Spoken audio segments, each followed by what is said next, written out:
Hello students. तो last video lecture में हमने प्रॉपर्टी जो बाइनोमियल कोफिशिएंट की थी उसके कुछ एग्जांपल किए, उसी ऑर्डर में कुछ और एग्जांपल ले रहे हैं। ये देखिए यहाँ पर ये जो सीरीज है हमें इसका सम फाइंड आउट करने के लिए कहा गया है। अब ये जो सीरीज है इसका सम फाइंड आउट करना है और अभी हमने एक एग्जाम्पल भी किया था। देखिए NC0 का स्क्वायर प्लस NC1 का स्क्वायर अप टू NCN का स्क्वायर, ये हमने अभी लास्ट लेक्चर में किया था और इसकी वैल्यू आई थी 2NCN। तो यहाँ पे देखिए ये जो एग्जाम्पल है ये कुछ इससे मिलता जुलता है मगर थोड़ा डिफरेंस है इसमें। यहाँ पर वन, इसका मतलब यहाँ पे वन मल्टीप्लाई में यहाँ टू है, इसमें थ्री है, नेक्स्ट वाले में फोर, और टू एन सी एन का स्क्वायर जो इसके साथ टू एन मल्टीप्लाई है। अगर ये हमारे पास आगे वन टू थ्री ये जो टू एन तक है ये मल्टीप्लाई ना होते तो हम इसका सम सीधा सीधा इस फार्मूले का यूज करके लिख सकते थे। बस एन की जगह इसमें टू एन आ रहा है और एक टर्म की कमी है 2NC0 वाली।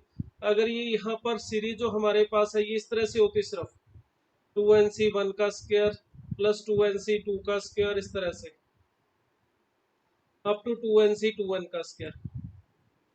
अगर ये सीरीज हमारी सिंपल इस तरह से होती तो फिर तो आप इस प्रॉपर्टी जो भी हमने की थी लास्ट लेक्चर में इसका यूज यहाँ सीधा कर सकते थे, मगर उसके लिए आपको एक टर्म ऐड और सब्ट्रैक्ट करनी पड़ती 2NC0 का स्क्वायर।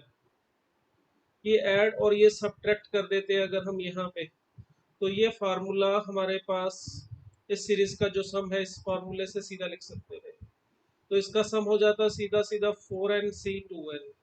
बस फर्क इतना सा, इसमें NC0 NC1 यानी NCN तक था, इसमें n की जगह 2n आ गया।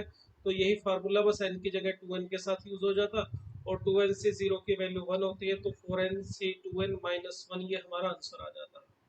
मगर यहाँ पर ये आगे 1 2 3 4 ये मल्टीप्लाई में है तो इसकी वजह से हम ये सीधा फार्मूला यहाँ पे यूज नहीं कर सकते।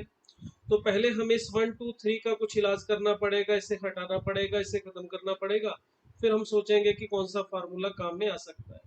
तो ये उम्मीद है ये वाली चीज क्लियर होगी कि ये वाला फार्मूला हम अगर यूज करना चाहते तो कब कर सकते थे। अब क्योंकि ये नहीं कर सकते हैं तो मैं इसको चलिए हटा देता हूँ यहाँ पे। तो इसको मैंने हटा दिया, ठीक है। चलिए अब इसको करते हैं, इसके 1 2 3 का इलाज जो आगे मल्टीप्लाई में, फिर उसके बाद सोचेंगे किस तरह से इसका सम किया जाए। तो इसका इलाज करने के लिए देखिए ये हमारा जो वन है और साथ में 2NC1 है, इस 2NC1 को मैं 2NC1 इस तरह से लिख सकता हूँ। इसी तरह से 2 टाइम्स इस 2NC2 को भी लिखा जा सकता है 2NC2 इस तरह से, और इसी तरह से 3 इंटू 2NC3 इस तरह से मैंने स्क्वायर को बस 2 बार लिख दिया और कुछ नहीं किया है। लास्ट टर्म भी इसी तरह से 2n एज इट इज और इसको 2NC2n और 2NC2n इस तरह से हमने लिख दिया। अब हम कोशिश करेंगे कि ये जो आगे मल्टीप्लाई में 1 2 3 है ये खत्म हो जाए। इसके लिए देखिए हमारी एक प्रॉपर्टी हम लोगों ने पढ़ी थी NCR इज इक्वल टू, इसको हम लिख सकते हैं N/R, N-1 CR-1। ये प्रॉपर्टी हम लोगों ने लास्ट अपने जो लेक्चर्स थे स्टार्टिंग के जिसमें बाइनोमियल कोफिशिएंट की प्रॉपर्टीज की थी वहां पर ये बताई थी मैंने प्रॉपर्टी। तो अगर मैं इस प्रॉपर्टी का यूज करना चाहूँ तो इस वाले टर्म को 1 तो एज इट इज रहने देता हूँ। 2NC1 को देखिए 2n/1 और इसको साथ में यहाँ पे कम करके 2n-1 C0 ऐसे लिख सकता हूँ। और ये 2NC1 जो है ये हमारा एज इट इज रहेगा, इसमें कोई दिक्कत नहीं है, ठीक है। इसी तरह से यहाँ पे 2 है तो इस 2 का इलाज करने के लिए देखो इसको मैं 2n/2 और इसे लिख सकता हूँ 2n-1 C2 - 1 which is equal to 1 और ये 2NC2 एज इट इज रहेगा। इसी तरह से ये 3 एज इट इज, इस 2NC3 को हम लिख सकते हैं 2n/3 और ये बन जाएगा 2n-1 C2 और यहाँ पे 2NC3 एज इट इज। इसी प्रोसेस को बढ़ाते चले, लास्ट में चलेंगे देखिए 2n तो एज इट इज, इसको 2NC2n को लिख सकता हूँ 2n/2n और एक एक कम करूँ तो 2n-1 C 2n-1 और ये जो 2NC2n था वो एज इट इज यहाँ पे लिख देते हैं 2NC2n। तो देखिए इस फार्मूले का हमने यहाँ पे यूज किया। इसका यूज करने से क्या होगा, देखिए ये हमारे पास जो 1 या इसको तो कोई फर्क नहीं पड़ता, यहाँ पे 2 से 2, ये 3 से 3 और इसी तरह से ये 2n से 2n आप इसको कैंसिल आउट कर सकते हैं। अब देखिए इन सभी टर्म्स में ये 2n जो है ये हमें मिलेगा मल्टीप्लाई में, तो इस 2n को हम कॉमन निकाल सकते हैं सभी टर्म्स में से। अगर इन सभी में से मैं 2n कॉमन निकाल लूं तो मुझे मिलेगा 2n minus 1c0, 2nc1 plus 2n minus 1c1 और 2nc2 plus 2n minus 1c3 sorry 2 और ये 2nc3 इस तरह से मिल रहा है। और इसी तरह से जो लास्ट टर्म है हमारे पास वो है 2n माइनस 1 c2n माइनस 1 और 2n c2n। तो देखिए हमने जो आगे मल्टीप्लाई में था वो 1 2 3 उसको हटा दिया है, वो खत्म हो गया। अब ये 2n तो बाहर मल्टीप्लाई में है। अब देखिए यहाँ पे जो सीरीज मिली है इसमें दो दो बाइनोमियल कोफिशिएंट का प्रोडक्ट है, मगर इसके साथ यहाँ पे देखिए इनमें r की जो वैल्यूज है इनका डिफरेंस कांस्टेंट है, 1 माइनस 0 1, 2 माइनस 1 1, 3 माइनस 2 1 एंड इसी तरह से 2n माइनस में से 2n माइनस 1 करोगे तो भी 1। तो डिफरेंस 1 है सबका। तो डिफरेंस कांस्टेंट से आपको बताया था इसको सम कांस्टेंट में हम आसानी से बदल सकते हैं। तो सम कांस्टेंट में बदलने के लिए देखिए फर्स्ट टर्म को चेंज कर रहा हूँ, सेकंड टर्म में एज इट इज रख रहा हूँ। और फर्स्ट टर्म को किस प्रॉपर्टी से चेंज करेंगे, फर्स्ट टर्म को हम इस प्रॉपर्टी से चेंज करेंगे, एनसीआर को लिख सकते हैं एनसीएन माइनस आर, इस प्रॉपर्टी का यूज करेंगे और इसकी जो फर्स्ट जो कोफिशिएंट है बाइनोमियल के दोनों के प्रोडक्ट में इसको मैं चेंज करूंगा और बाकी सारी टर्म जो है वो एज इट इज रखेंगे। चाहो तो आप सेकंड को भी कर सकते हो, ऐसा जरूरी नहीं है कि फर्स्ट को ही करना है। अब आपकी इच्छा होती है इसमें, आप फर्स्ट को करना चाहो तो फर्स्ट को कर सकते हो, सेकंड को करना चाहो तो सेकंड को भी कर सकते हैं। अगर आप चाहो तो सेकंड को भी कर सकते हैं। चलिए अब इस बार सेकंड को कर लेते हैं, फर्स्ट को हम एज इट इज रख लेते हैं और सेकंड वाला जो है उसे हम चेंज कर लेते हैं। देखिए क्या मिलेगा इसको चेंज करने पर। नेक्स्ट पेज पे चलते हैं। ये जो सीरीज थी इसके सम में 2n तो बाहर हमारे पास मल्टीप्लाई में था, 2n minus 1c0 as it is, 2nc1 था उसको 2nc2n माइनस 1 लिख देता हूँ, प्लस यहाँ पे 2nc1 था वो as it is, sorry 2n minus 1c1 और 2nc यहाँ पे हमारे पास कितना था 2। देखिए आप चेक कर सकते हैं लास्ट पेज पे जाके, सॉरी यहाँ पे हमारे पास 2nc1 था, इसको 2nc टू एन माइनस 1 लिखा है, बट इस 2nc2 को लिख सकते हैं 2nc2n माइनस 2, तो 2n माइनस 2 ये आ जाएगा। इसी तरह से नेक्स्ट वाले में 2n minus 1c2 as it is और इस वाले को लिख सकता हूँ 2nc2n माइनस 3। इसी ऑर्डर में चलते जाएंगे देखिए, और लास्ट टर्म में 2n minus 1c 2n minus 1 as it is और 2nc 0 ये बन जाएगा, 2nc 2n था तो ये बन गया हमारा। अब आप देख सकते हैं यहाँ पे जो सभी बाइनोमियल कोफिशिएंट का प्रोडक्ट जो है इसमें ये r की वैल्यूज का जो सम है ये कांस्टेंट आ रहा है, ये आ रहा है 2n माइनस 1। इन सबका सम देखो 0 plus 2n minus 1, 1 plus 2n minus 2, 2 plus 2n minus 3, इन सबका सम फिक्स है 2n माइनस 1। और इन सबका भी जो सम है वो भी फिक्स आ रहा है 2n 4n माइनस 1। तो आप इस सीरीज का सम सीधा सीधा जो प्रॉपर्टी आपको बताई हुई है उसका यूज करके लिख सकते हो 4n माइनस 1 से 2n माइनस 1। तो ये हमारा आंसर होगा। इस आंसर को हम इस तरह से भी लिख सकते हैं 2n से 4n माइनस 1 सी 2n। ये किस तरह से आया, ये इसी प्रॉपर्टी का यूज किया, एनसीआर को लिख सकते हैं एनसीएन माइनस आर। तो यहाँ पे 2n माइनस 1 था और यहाँ पर ये इन दोनों का डिफरेंस है 4n minus 1 minus 2n minus 1।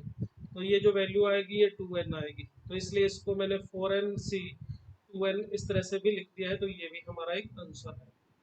तो ये देखिए इस टाइप से अगर कुछ आगे मल्टीप्लाई में हो तो हम पहले उसका इलाज कर सकते हैं इस प्रॉपर्टी की हेल्प से, फिर उसके बाद हम अपनी जो पीछे की जो प्रॉपर्टीज हैं उनको लगा के इसका सीधा सीधा सम लिख सकते हैं। चलिए एक और एग्जांपल लेते हैं। नेक्स्ट देखिए, ये जो एग्जांपल है यहाँ पे डबल समेशन है, डबल समेशन है इसमें और आई और जे के बीच में ये कुछ इस तरह से रिलेशन दिया हुआ है।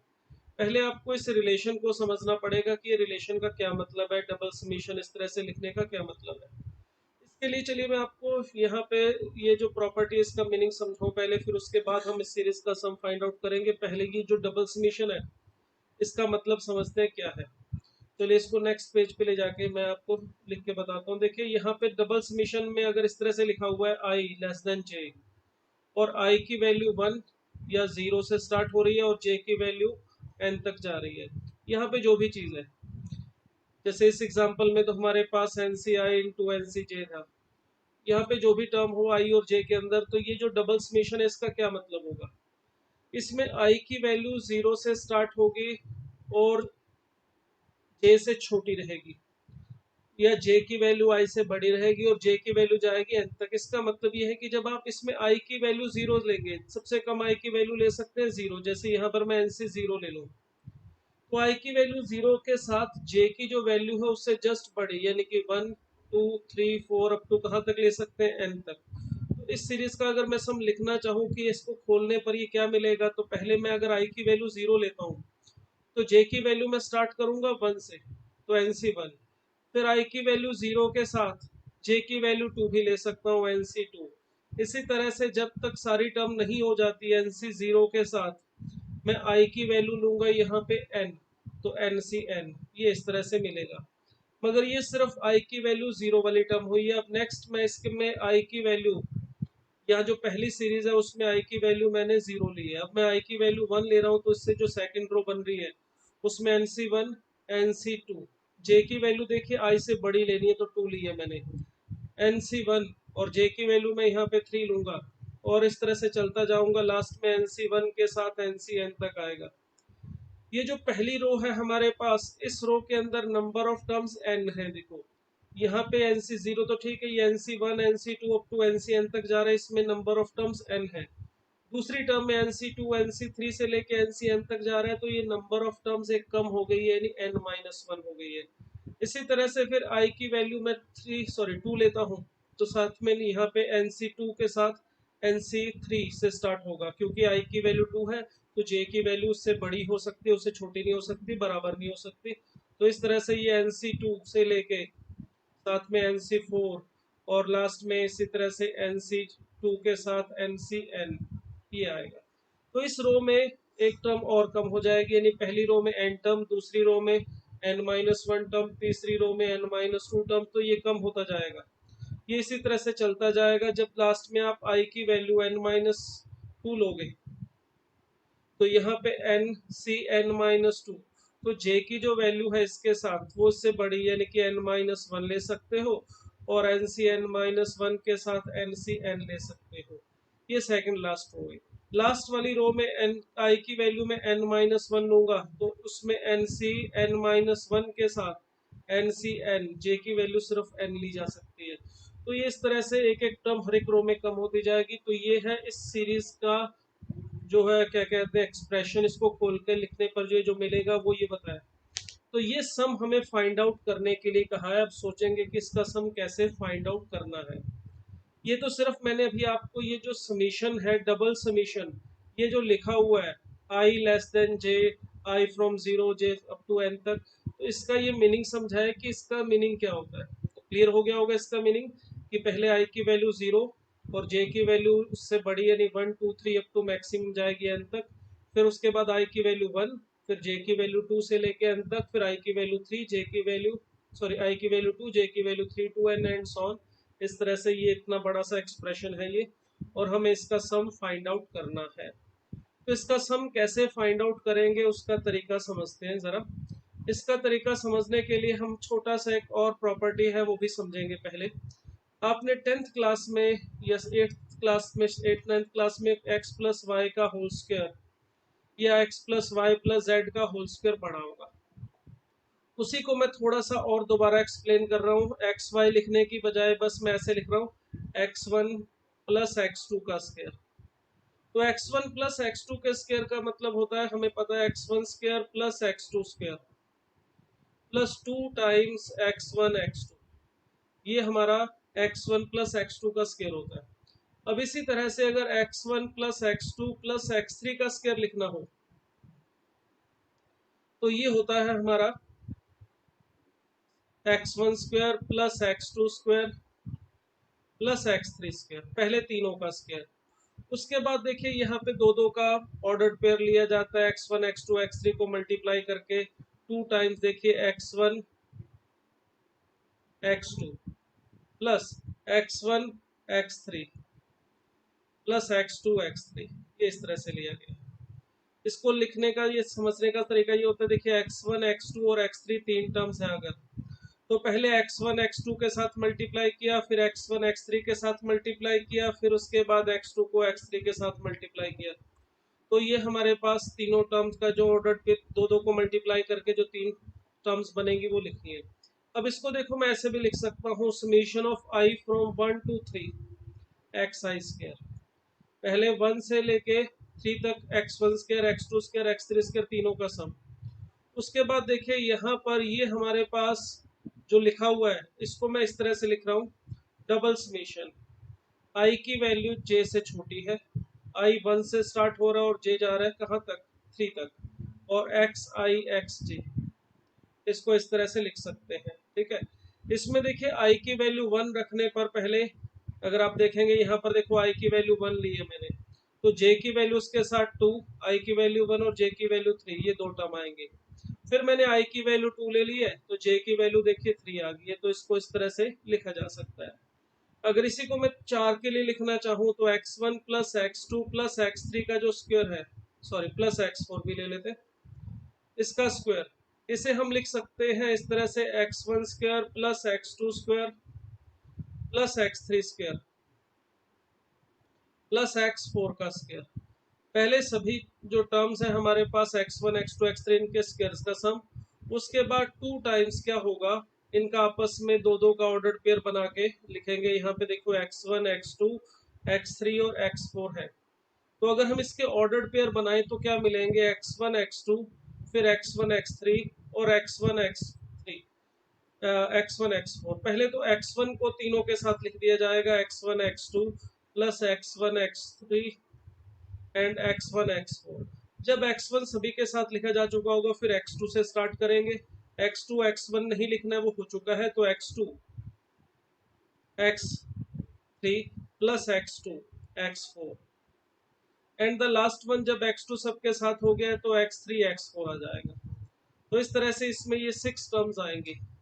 अब ये जो लिखा हुआ है इतना बड़ा, अब इसको लिखने का एक हमारे पास सिंपल तरीका है, वो समझ सकते हैं। ये जो हमने डबल समेशन की फॉर्म में लिखा है, अगर इसको आप इस तरह से डबल समेशन में लिखना चाहें तो क्या लिखेंगे, देखिए इसको लिख सकते हैं डबल समेशन में, पहले ये वाली जो चारों टर्म्स है इसको तो सिंगल समेशन में i from 1 to 4 xi square ये लिखेंगे। फिर उसके बाद यहाँ पे जो दो दो टर्म्स है ये टू तो बाहर, इसको देखिए इसमें डबल समेशन में इस तरह से लिख रहा हूँ, i की वैल्यू 1 और लेस देन j और j की वैल्यू 4 तक xi xj। ठीक है, अब आप देखिए इसमें जब i की वैल्यू मैंने 1 ली है तो j की वैल्यू 2 3 और 4 ये तीन टर्म जो है i की वैल्यू 1 लेने से आएंगी। फिर जब i की वैल्यू 2 लेंगे तो j की वैल्यू 3 और 4 लेने से ये दो टर्म आएंगी।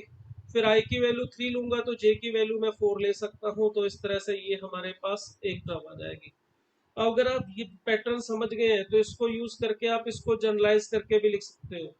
अगर मुझे यहाँ पे दिया हुआ x1 plus x2 plus x3 से लेके xn तक का स्क्वायर परफेक्ट के ऊपर, तो इसको हम लिख सकते हैं इसी तरह से, पहले summation i from 1 to n xi का स्क्वायर, पहले सारे जो नंबर्स हैं यहाँ पे प्लस में उन सबके स्क्वायर का सम, देन 2 टाइम्स, फिर यहाँ पे double summation i less than j, i कहाँ से स्टार्ट होगा 1 से और j की वैल्यू कहाँ तक जाएगी n तक, xi xj। ये हमारे पास एक जर्नल फार्मूला बन गया, दो नंबर x प्लस वाई के स्क्वायर का, x plus Y plus Z का square, x plus Y plus z plus डब्ल्यू का स्क्वायर। आप इस तरह से किसी भी बड़े से बड़ा जो टर्म्स का स्क्वायर इस तरह से एक्सपेंशन कर सकते हैं, सीधा लिख सकते हैं। यहाँ पर x1 x2 x3 से स्टार्ट हो रहा है इसलिए i की वैल्यू 1 से स्टार्ट हो रही है। अगर यहीं पर x1 की बजाय x0 plus x1 plus x2 plus x3 up to xn ऐसे दिया जाए तो भी कोई प्रॉब्लम नहीं है, तो भी आप इसको इसी तरह से लिख सकते हैं, i फ्रॉम बस 0 to n हो जाएगा xi square plus 2 times double summation यहाँ पे लिख देंगे, i लेस देन j, और i की वैल्यू स्टार्ट होगी 0 से और j की वैल्यू जाएगी n तक, और इसको लिख सकते हो x i x j का x i इंटू एक्स जे। तो ये हमारे पास एक स्टैंडर्ड फार्मूला बन गया स्क्वायर के लिए। अब इस फार्मूले को ध्यान से समझिए और इसका यूज करके हम हमारा ये जो एग्जांपल था ये वाला, इसको करेंगे। देखिए अब हमें इसकी वैल्यू फाइंड आउट करनी है। Summation I less than J, I start from 0 and J ends up to n।